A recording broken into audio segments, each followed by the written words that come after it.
She took a DNA test on a Tuesday evening. It was a birthday gift. She expected to learn where her ancestors came from. What she found instead was a list of strangers, people the algorithm said were her siblings. Not one, not two, dozens. They all had different mothers. They had never met, but they shared one thing: the same biological father. A man who had told their mothers, his patients, that they would never know who he was. His name was Dr. Donald Cline, and for nearly 30 years he had been running the most intimate betrayal in American medical history, inside his own clinic, one patient at a time. Who was Dr. Cline? Donald Cline was, by every visible measure, a respected man.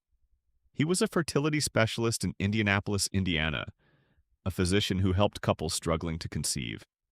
He was trusted, he was credentialed, he went to church. In the 1970s and 1980s, fertility medicine was different. The technology was limited, the regulations almost non-existent, and patients placed extraordinary faith in their doctors. When a couple needed donor sperm, there was no database, no oversight, and no paper trail that couldn't be quietly managed.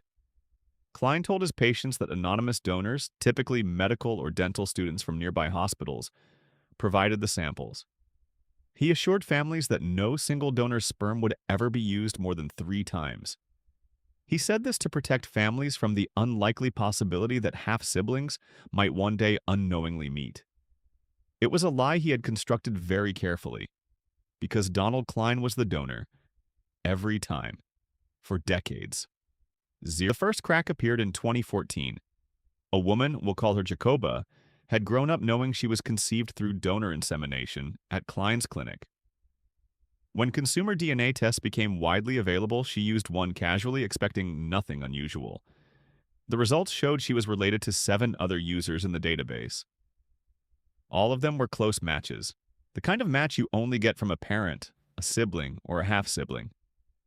She reached out to them. They compared notes.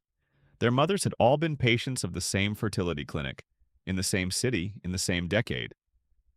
They had all been told the same story about anonymous medical students. Together they began to count, and the number kept rising. 8, then 20, then 50, then past 90. The most recent known count stands at 94 biological children, though researchers believe the true number may be higher because not everyone who was conceived during those decades has taken a DNA test. The confrontation. 6 of the adult children, now in their 30s, requested a meeting with Cline. He agreed to see them. In that room, he told them he had used his own sperm approximately 50 times. He said he believed he was helping women. He said he thought he was doing something good. He had one further detail to share. He said his religious faith had guided him. He believed his genes were superior, that he was providing families with something better than what the anonymous donors could offer. The people sitting across the table from him were his biological children. They had grown up with fathers who weren't their fathers. They had built identities around histories that weren't true.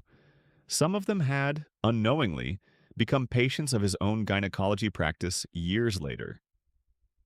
When they left that meeting and reported what he had said to the state attorney general's office, Cline changed his story. He denied everything. 0-5. The legal failure. In 2017, Indiana charged Donald Cline, not with assault, not with fraud, not with any crime that reflected the scale of what he had done to 94 families. They charged him with 2 counts of obstruction of justice. For lying to investigators, he pleaded guilty. His sentence was 1 year in prison, suspended. He served no time. He paid a fine. He lost his medical license. And he walked out of the courthouse a free man. At the time of his sentencing, Indiana had no law that made what he had done to his patients a criminal offense. Fertility fraud, the act of using your own biological material on patients without their consent, was entirely legal in most of the United States. The children and their mothers had no word for what had been done to them in the eyes of the law. It had no name. It carried no sentence. It left no official record of wrongdoing beyond a lie told to investigators.